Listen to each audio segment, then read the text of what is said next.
வணக்கம். நல்லா இருக்கீங்களா? நேற்று என்னுடைய ஒரு தோழிகிட்ட பேசிகிட்டு இருந்தேன் நான்.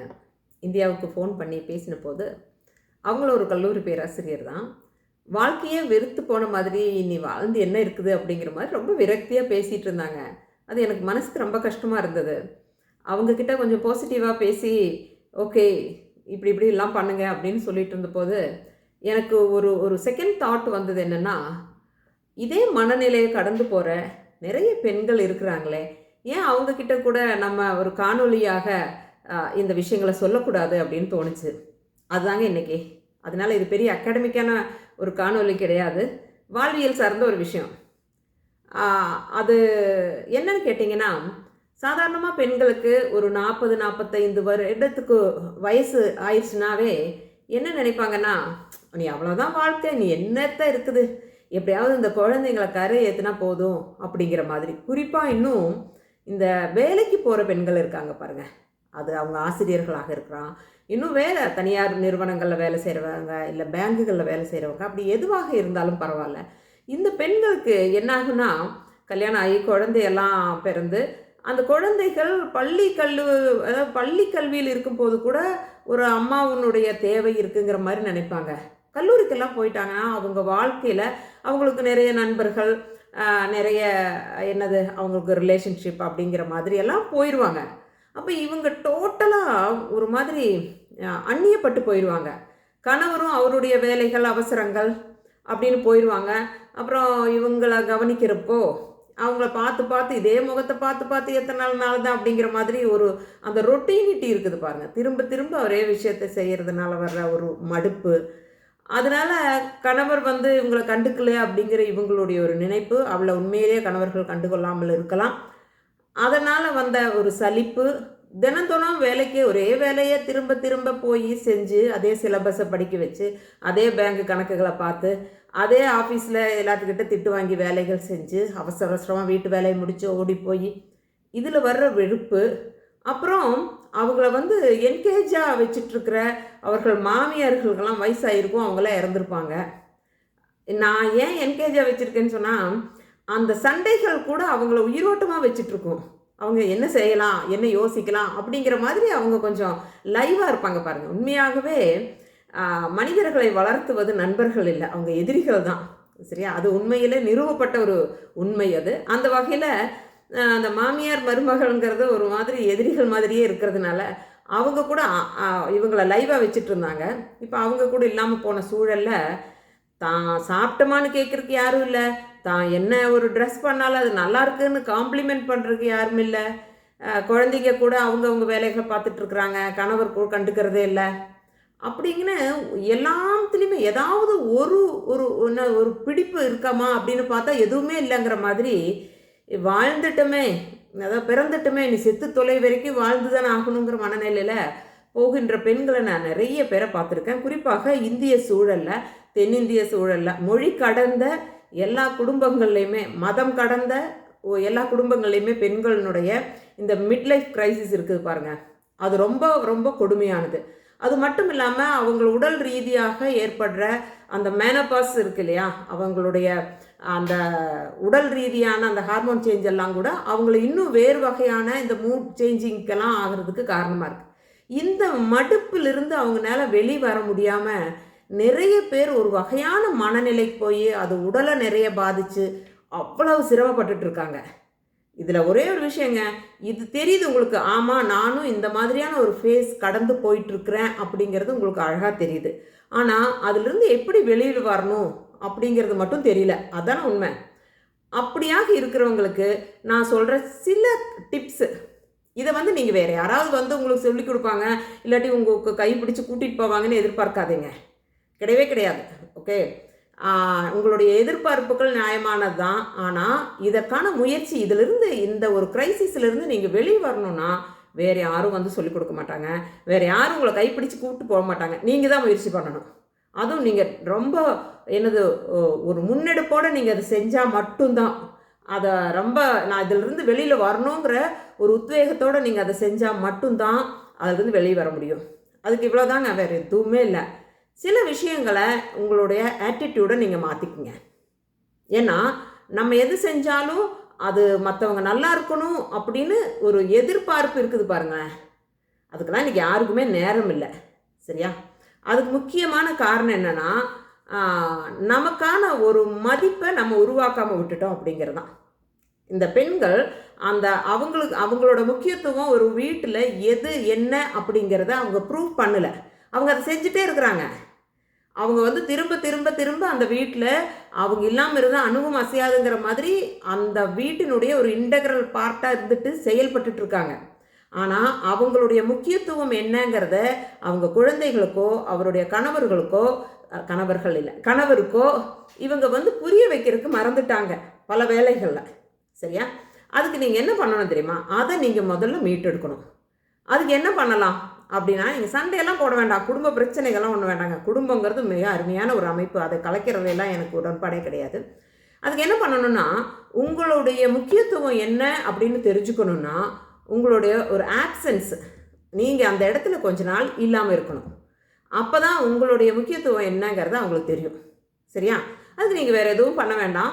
நீங்கள் சொன்னால் போதும், எனக்கு ரொம்ப மனசுக்கு இறுக்கமாக இருக்குது, எங்காவது நான் ஒரு 3 நாள் வெளியில் போகிறேன். உங்கள் நண்பர்கள் இதே மாதிரி உங்களுடைய இதே மனநிலையில் கடந்து போகிற உங்களுடைய தோழிகள் இருப்பாங்க. நீங்கள் அவங்கக்கிட்ட கூட இதை சொல்லலாம். சொல்லி நீங்கள் ஒரு 3 நாள் எங்காவது ஒரு இடத்துல, இன்றைக்கி நிறைய டூர் பேக்கேஜ் அப்படி இப்படின்லாம் இருக்குது, பேசாமல் புறப்பட்டு கேரளாவுக்காக போயிருங்க. 3 நாள் போய் ஆலப்புழை எல்லாம் போய் ஒரு போட் ஹவுஸில் எல்லாம் இருந்து 3 நாள் சந்தோஷமாக நிம்மதியாக அந்த ஃபோனெல்லாம் சுவிட்ச் ஆஃப் பண்ணி வைங்க. இங்கே வீட்டுக்கு இந்த 3 நாளுக்கு போயிட்டு அங்கேருந்து ஃபோன் பண்ணி, நான் ஃப்ரிட்ஜில் அது வச்சுருக்கிறேம்மா, இதை எடுத்து சூடாக்கி சாப்பிடு, அதை பண்ணு இதை பண்ணுன்னு இங்கேருந்து நீங்கள் அங்கே குடும்பம் நடத்தக்கூடாது. இந்த 3 நாளைக்கு ஃபோனை சுவிட்ச் ஆஃப் பண்ணிவிட்டு நிம்மதியாக வீட்டிலிருந்து நீங்கள் ஒரு வீட்டிலிருந்து விடுமுறை எடுத்து நீங்கள் ஒரு சுற்றுலா மாதிரி போயிருங்க. சரியா? இதெல்லாம் நடக்காது. இதெல்லாம் நடக்குமா? அப்படியெல்லாம் இல்லவே இல்லைங்க. இதெல்லாம் நிச்சயமாக நடக்கும். நீங்கள் நினச்சிங்கன்னா இதெல்லாம் நடக்கும். நீங்கள்லாம் சம்பாதிக்கிற பெண்கள், உங்ககிட்ட காசு இருக்கும். இல்லாமல் இருந்தாலும் என்னுடைய மனநிலை இவ்வளவு மோசமாக இருக்குது, இல்லாமல் இருந்தால் நான் ஒரு மன நோயாளியை மாறி போயிடுவேன் அப்படிங்கிற ஒரு முக்கியத்துவத்தை நீங்கள் சொல்லி புரிய வச்சிங்கன்னா, நிச்சயமாக கணவர்கள் யாருமே உங்களுக்கு வில்லன்கள் கிடையாது. அவங்களுக்கு இதை நின்று யோசிக்கிறதுக்கான நேரம் கிடைக்காதனால தான் அதெல்லாம் நடந்துகிட்ருக்கு. சரியா? அதனால் நீங்கள் ஒரு 3 நாள் போகிறீங்க. போகும்போது நீங்கள் செய்ய வேண்டிய மிக முக்கியமான இன்னொரு விஷயம் இருக்குது. என்ன தெரியுமா? இந்த பெண்கள் என்ன நினச்சிக்குவாங்கன்னா, நான் போயிட்டேன்னா அவங்க சாப்பிட்றதுக்கு என்ன பண்ணுவாங்க அப்படின்னு. மறுநாள் காலையில் பிரேக்ஃபாஸ்ட்லேருந்து மதியம் லஞ்சிலேருந்து நைட்டுக்கு டின்னர்லேருந்து இந்த 3 நாளைக்கு என்ன வேணுமோ அது எல்லாம் தனித்தனி பாத்திரங்களை சமைச்சு ஒரு ஃபுல் டே மெனக்கெட்டு ஃப்ரிட்ஜில் வச்சுட்டு போவாங்க. அப்படி தயவு செஞ்சு செய்யாதீங்க. ஏன்னா அதை யாருமே சாப்பிட போகிறதில்ல. நீங்கள் வரும்போது நீங்கள் வச்சதெல்லாம் அதேபடி அணுவும் அசையாமல் அப்படியே இருக்கும். அப்போ உங்கள் உழைப்பு என்னாச்சு? அப்புறம் திரும்ப நான் இவ்வளோலாம் சிரமப்பட்டு அவங்க அதை கண்டுக்கலையே அப்படிங்கிற அந்த ஸ்ட்ரெஸ்ஸும் வரும். அதனால் நீங்கள் போட்ட மாதிரி இருந்த மாதிரி யாரும் பச்சை குழந்தைங்க இல்லை. எல்லாருக்கும் இன்றைக்கி ஸ்விக்கிலையும் யூபர்லையும் வாங்கி சாப்பிட்டு, இல்லை அவங்களுக்கு தேவையானது சமைச்சு சாப்பிட்டு என்ன வேணாலும் பண்ணுறதுக்கு எல்லாத்துக்கும் தெரியும். நீங்கள் முதல்ல நினைக்கிறீங்க பாருங்கள், நான் போயிட்டேன்னு என்ன பண்ணுவாங்க? நீங்கள் போயிட்டா ஒன்றும் ஆக போகிறதில்ல. அவங்க சந்தோஷமாக ஜாலியாக வீட்டில் இருக்க போகிறாங்க. சரியா? அதனால் நீங்கள் என்ன பண்ணுறீங்கன்னா, நீங்கள் இந்த சமைச்சு வச்சு இந்த ஃப்ரிட்ஜில் வைக்கிற வேலையெல்லாம் விட்டுட்டு நல்லா நீட்டாக புறப்பட்டு போயிட்டு வாங்க. அந்த 3 நாள் உங்களுடைய இந்த லைக் மைண்டடாக இருக்கிற உங்களுடைய நண்பர்கள் கூட நீங்கள் உங்களுடைய இந்த பிரச்சனைகளை எல்லாம் கொட்டி தீர்த்துருங்க. எவ்வளவு இதாக இருக்கா, அப்படி இருக்கிறேன் இப்படி இருக்கிறேன் அப்படிங்கிற அந்த சங்கடத்தை எல்லாம் தீர்த்துருங்க. அப்புறம் நீங்கள் திரும்ப என்ன செய்கிறீங்க அப்படின்னா, செய்ய வேண்டிய சில முக்கியமான விஷயங்கள் இருக்குது. ஒன்று, உங்களுக்கு தன்னம்பிக்கை இல்லாமல் போனதுக்கு முதல் காரணமே உங்கள் உடல் சார்ந்த உங்கள் தன்னம்பிக்கை இல்லாததான். அதில் ஒரு சின்ன ஆட்டிடியூடு ஒன்று இருக்குங்க. என்னென்னா, நம்ம என்ன க்ரைட்டீரியா வச்சு நம்மளை நம்ம அளந்துக்கிறோம் அப்படிங்கிற ஒன்று இருக்குது. இப்போ 22 வயசில் நீங்கள் எப்படி இருந்தீங்க அப்படிங்கிற ஒரு விஷயம் இருக்குது. அந்த 22 வயது இருக்கிற உங்களை, அல்லது 22 வயதில் இருக்கிற இன்னும் வேறு பெண் குழந்தைகள் கூட உங்களை நீங்கள் ஒப்பிட்டு பார்த்துக்கிறீங்க. நிச்சயமாக அது தப்பு. அந்தந்த வயசுக்குரிய அழகு அந்தந்த வயசில் எல்லாருக்குமே இருக்குங்க. அதனால் அந்த வயசு ஆயிடுச்சு அப்படிங்கிற ஒரு நிதர்சனமான உண்மையை, அதற்கான வித்தியாசங்கள் நம்ம உடல் அளவில் இருக்கும் அப்படிங்கிற ஒரு விஷயத்தையும் நம்ம ஏற்றுக்க தயாராகணும். அந்த அழகியல் அப்படிங்கிறது ஒரு குறிப்பிட்ட வயசோடு நின்று போகிறதில்ல. அதனால் அந்த வயசுக்கே ஒரு அழகு எனக்கு இருக்குதுங்கிறத நீங்கள் முதல்ல நம்பணும். சரியா? அவங்களுடைய அழகில் தன்னம்பிக்கை வைக்கணுங்கிறது ஒன்று. ரெண்டாவது, பெண்கள் பொதுவாகவே என்ன பண்ணுவாங்கன்னா, இந்த ஒரு 45-50 வயசு ஆனோன்னா அவங்களுக்கு தனிப்பட்ட விருப்பங்களோ வெறுப்புகளோ உணவுகள் எல்லாம் எதுவுமே இல்லாமல் வீட்டில் எது இருக்குதோ அல்லது எது மிஞ்சி இருக்குதோ மிச்சமாக இருக்கோ அதை சாப்பிட்றது அப்படிங்கிற ஒரு மனநிலைக்கு போயிடுவாங்க. இந்த என்னது வேஸ்ட்டுகள் எல்லாம் எடுத்து கொட்டிக்கிற மாதிரி கொட்டி இவங்க குப்பமேடு மாதிரி ஆயிடுவாங்க. அப்படி செய்யவே செய்யாதீங்க, சரியா? அது உங்கள் உடல்நிலைக்கு உடல் நலத்துக்கும் கேடு, அவங்க உங்களுடைய உடல் உருவத்துக்கும் கேடு. அது மொத்தமாக ஃபேட் டெபாசிட் ஆகும். அதனால தேவையில்லாததுல வேஸ்ட்டுனா வேஸ்ட்டில் போட்டுருங்க. நீங்கள் வேஸ்ட்டு சாப்பிட்றதுக்கான ஆளே எல்லாம் கிடையாது. அதனால் உங்கள் உடல் சார்ந்த உங்கள் ஆரோக்கியம் சார்ந்த விஷயங்களுக்கு கொஞ்சம் கவனம் செலுத்தணும். குறிப்பாக ஒரு நாளைக்கு 1 மணி நேரமாவது நீங்கள் ஒரு எக்ஸசைஸ் எல்லாம் பண்ணுங்கள். நான் பார்த்த வரைக்கும் ஒரு 80% இப்போ சிட்டிலெலாம் பரவாயில்ல, ஆனால் கிராமங்கள் அல்லது என்ன சொல்கிறது, ஒரு மாதிரியான அலுவலக சூழலில் இருக்கிற பெண்கள் எல்லாம் இன்றைக்கி உடல் பயிற்சி அப்படிங்கிறதெல்லாம் இன்றைக்கி இல்லாமையே போயிடுச்சு. அப்படியெல்லாம் பண்ணாதீங்க. இன்றைக்கி திரும்புகிற பக்கமெல்லாம் பெண்களுக்கான ஜிம் இருக்குது. தயவு செஞ்சு 1 மணி நேரம் நீங்கள் மெனக்கெட்டு இதுக்கு போகிறீங்க, நடக்கிறீங்க, எக்ஸசைஸ் பண்ணுறீங்க.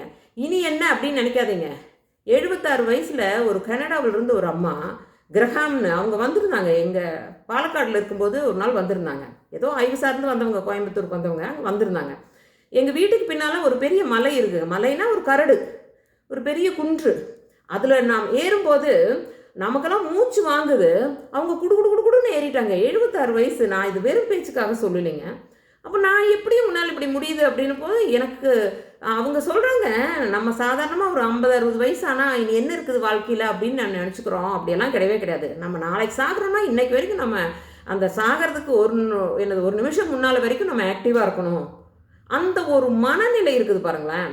நீங்கள் எல்லாருமே ஒரு 45 வயசு ஆனால் அப்புறம் எல்லோரும் சாகிறதுக்கு தயாராகிட்டு இருப்பாங்க. இன்னும் வேலை செய்கிறவங்களா இருந்தால் ரிட்டையர்மெண்ட்டுக்கு தயாராகிடுவாங்க. அப்படி இருக்கவே இருக்காதுங்க, சரியா? அந்த மனநிலையே தப்பு. ஒன்று ரீஜெனுவேட் ஆகுங்க. ஒரு புதுசாக பிறந்தது மாதிரி உடல் பயிற்சி செய்யுங்க. உங்கள் விஷயங்களில் கொஞ்சம் கவனம் செலுத்துங்க, சரியா? இந்த அழகுங்கிறது என்ன அப்படிங்கிறத நீங்கள் டிஃபைன் பண்ணணும். யாராவது சொன்ன அழகு இல்லை. உங்களுக்கு எது அழகாக இருக்குதுன்னா நீங்கள் கான்ஃபிடெண்ட்டாக நீங்கள் அதை செய்யும்போது மற்றவங்களே அதை ஆமாம் இல்லை இது கூட அழகாக இருக்குல்ல, இல்லை இது நல்லா இருக்குல்ல அப்படின்னு அவங்க ஏற்றுக்க தொடங்குவாங்க. இது எப்படியெல்லாம் ஆகும் தெரியுங்களா? இப்போ சாதாரணமாக கல்லூரிகள்லாம் வேலை செய்கிற நிறைய பேராசிரியர்கள் பெண்கள் தான் இருக்காங்க. இவங்க என்ன பண்ணுறாங்கன்னா, இந்த ஸ்ட்ரெஸ்ஸுனால, இந்த மன அழுத்தத்தினால, இந்த ரொட்டீன் வேலைகள், வீட்டு வேலை, குழந்தைங்கள் வேலை, துணி துவைக்கிற வேலை, இந்த மாதிரியான வேலைகள், அப்புறம் அவசரமாக புறப்பட்டு பயணம் செய்வது. இன்றைக்கி நிறைய பேருக்கு வண்டிகள் கூட இல்லை பாருங்கள். அவங்க இன்றைக்கும் பொது வண்டிகளில் பொது போக்குவரத்துகளை நம்பி இருக்கிறனால அதில் வர்ற நெரிசல்கள் இதெல்லாம் முடித்து அவசரமாக அவங்க பணியிடங்களுக்கு போய் அந்த சொல்லப்பட்ட பணிகளில் திரும்ப செஞ்சிட்ருக்கும் போது இவங்களுக்கு அடிஷ்னலாக அந்த நாலேஜ் அப்டேட்டிங்கிறது இல்லாமே போயிடுச்சு. இப்போ கல்லூரிகள் எல்லாம் பார்த்தீங்கன்னா இதே நேரத்தில் ஆண்களாக இருந்துன்னா அவங்களுக்கு எக்ஸஸ் ஆஃப் டைம் நிறைய இருக்கிறனால நிறைய புதுசாக படிக்கிறாங்க, நிறைய வாசிக்கிறாங்க, நிறைய கலந்துரையாடல்கள் கலந்துக்கிறாங்க. பெண்கள் அதையெல்லாம் என்ன பண்ணுறாங்கன்னா வெறும் அந்த வேலை கிடைக்க வரைக்கும் அவங்க படித்ததை மட்டுமே வச்சு ஒப்பேற்றுற நிலைமை நிறைய இடங்கள்ல இருக்குது. அதனால் என்னாங்கன்னா தான் அறிவார்த்தமாகவும் முட்டாளாக இருக்கிறோமே அப்படிங்கிற ஒரு தாழ்வு உணர்வு நிறைய பேருக்கு வந்துருச்சு. ஏன்னா அவங்க அது வாசிக்கிறது இல்லைங்கிறது உண்மையான விஷயம். அப்போ நீங்கள் அந்த டைம் மேனேஜ்மெண்ட் அப்படிங்கிற ஒன்று இருக்குது. அதை உங்கள் வீடுகளில் நீங்கள் சொல்லி புரிய வைக்கணும். நான் லட்சக்கணக்கில் சம்பளம் வாங்குகிறேன். இன்றைக்கி யூஜிசி சேலரியில் நிறைய இன்னும் பள்ளிகளில் கூட நல்ல கை நிறைய சம்பளம் வாங்குறாங்க. அரசு பணிகளாக இருந்தாலும் எய்டட் காலேஜு ஸ்கூலுகள்லையாக இருந்தாலும். அப்போ இவ்வளவு சம்பளம் நான் வாங்குகிறேன். அந்த சம்பளம் வாங்குறதுக்கு தகுந்த மாதிரி எனக்கு அந்த நாலேஜ் அப்டேட் இல்லாட்டி நான் மற்றவங்க முன்னால் கூணி குறுக வேண்டிய நிலைமை இருக்குது. ஸோ என்னால் இவ்வளவு நேரம் எனக்கான வேலை, எனக்கான பணி நேரம் வேணும் அப்படின்னு வீட்டில் நீங்கள் குறிப்பிட்ட நேரத்தை நீங்கள் ஒதுக்க நீங்கள் பழகிக்கணும். இப்போ நீங்கள் வேலை செய்கிறவங்கன்னா உங்களுக்கு எல்லோரும் சொல்லிகிட்டே இருப்பாங்க. நான் இதே மாதிரி ஒரு குடும்பத்தில் குழந்தை குட்டிகளோடு இருக்கிறது தான். அந்த டைம் அதாவது ரூம் ஃபார் ஹர் ஓன் அப்படின்னு சொல்லுவாங்க இல்லையா, அது மாதிரி நம்மளுக்கான ஒரு பணி இடம் ஒன்று இல்லாமல் இருந்ததுன்னா ஒன்றுமே பண்ண முடியாதுங்க. எனக்கு இது ரொம்ப வருஷங்களுக்கு முன்னாலே புரிஞ்சிருச்சு. வீட்டில் வந்தேன்னா அப்போ அம்மா ஒரு டீ போட்டு கொடுமா அப்படின்னு கேட்கும்போது, டே நீ டீ போடுறான்னு நம்ம ஒரு நாள் சொல்லலாம், 2 நாள் சொல்லலாம், 3ஆவது நாளும் சொல்லும்போது நம்மளுக்கே ஒரு மாதிரியாக இருக்கும். அப்போ நம்ம நிச்சயமாக என்ன வேலை செஞ்சாலும் அது எட்டு போய் போய் அது போட்டு கொடுக்குற ஒரு மனப்பக்குவத்துக்கு நம்ம போயிடுவோம். அதனால என்ன ஆகுனா, திரும்ப அதை போட்டு கொடுக்கறது கூட பிரச்சனை இல்லை, திரும்ப வந்து நம்ம ஒரு எழுதுறதுக்கோ வேறு ஏதாவது வாசிப்பதற்கோ ஒரு கிரியேட்டிவிட்டியில் இருந்தோன்னா அந்த மனநிலைக்கு வர்றதுக்கு மணிக்கணக்கில் ஆகும். அப்போ நான் என்ன பண்ணேன்னா, தனியாக எங்கள் கல்லூரிக்கு பக்கத்துலேயே எங்கள் யூனிவர்சிட்டிலேயே இருக்கிற ஒரு டீச்சர்ஸ் ஹாஸ்டலில் ஒரு அப்பார்ட்மெண்ட் நான் இதுக்கு வேண்டியே ரெண்ட் கொடுத்து என்னுடைய எழுத்து வாசிப்புக்காக நான் அப்படி ஒரு இடத்த நான் செட் பண்ண பாருங்க. தொடக்கத்தில் இது தேவையா, வீட்டுக்குள்ளேயே இங்கே பக்கத்துலேயே சிட்டிக்குள்ளேயே வீடு இருந்துட்டு தேவையா அப்படின்னா, அப்புறம் அவங்களுக்கும் புரிய ஆரம்பிச்சிருச்சு, ஆமாம் இதனுடைய தேவை இருக்குது. அதே மாதிரி நம்மளுடைய பணி நிமித்தமாக நமக்கு செய்ய வேண்டிய பொறுப்புகள், அப்டேட் பண்ண வேண்டிய விஷயங்கள் செய்வதற்காக நம்ம நிச்சயமாக அதன் முக்கியத்துவத்தை உணர்ந்து செய்யணும். இல்லாமல் இருந்தால் பெண்கள் வந்து அறிவார்த்தமாக இந்த மடமை அப்படிங்கிறது பெண்ணுக்கே இருக்குது அப்படிங்கிறத ஒத்துக்க வேண்டிய ஒரு சூழ்நிலை வந்துருச்சு பாருங்க. அதனால் அப்படி செய்யவே செய்யாதீங்க. இதெல்லாம் என்னத்தை தரும்னா, உங்களுக்கு இன்னும் இயங்கணும், நான் வந்து அப்படி ஒரு டெட் பாடியாக இல்லை, நான் இன்னும் செயல்படணும் அப்படின்னு செய்யறதுக்கான ஒரு உத்வேகமாக இருக்கும். உங்களையே நீங்கள் வந்து ஒரு ரீஜெனரேட் பண்ணிக்கிறதுக்கான ஒரு ரொம்ப முக்கியமாக இருக்கும். அதனால் வீட்டுக்குள்ளேயே அடைஞ்சு கிடக்காம, நான் சொன்ன மாதிரி உங்களுடைய முக்கியத்துவத்தை உங்கள் குடும்பத்தில் நீங்கள் முதல்ல உணர்த்தி, நீங்கள் செய்கிற பணியிடங்களில் அந்த முக்கியத்துவத்தை உணர்த்தி நீங்கள் செய்யும்போது தான் இந்த இந்த என்னது மிடில் ஏஜில் இருக்கிற ஒரு மடுப்புன்னு சொல்லுவோம் இல்லையா, ஒரு வெறுப்பு, ஒரு ரொட்டினிட்டி வந்து மாறும். அதற்கு இந்த டிப்ஸை நீங்கள் பயன்படுத்தினீங்கன்னா நிச்சயமாக அதுக்கு நல்ல ஒரு முடிவும் நல்ல ஒரு ரிசல்ட்டும் இருக்கும் அப்படிங்கிறதுல எந்த சந்தேகமும் இல்லை. இது சார்ந்த உங்கள் கருத்துக்களை நீங்கள் கீழே கமெண்ட்ஸில் போடணும். உங்கள் நண்பர்கள்கிட்டவும் இதை பகிர்வீங்கன்னு நம்புகிறேன். நன்றி, வணக்கம், மீண்டும் சந்திப்போம். வணக்கம்.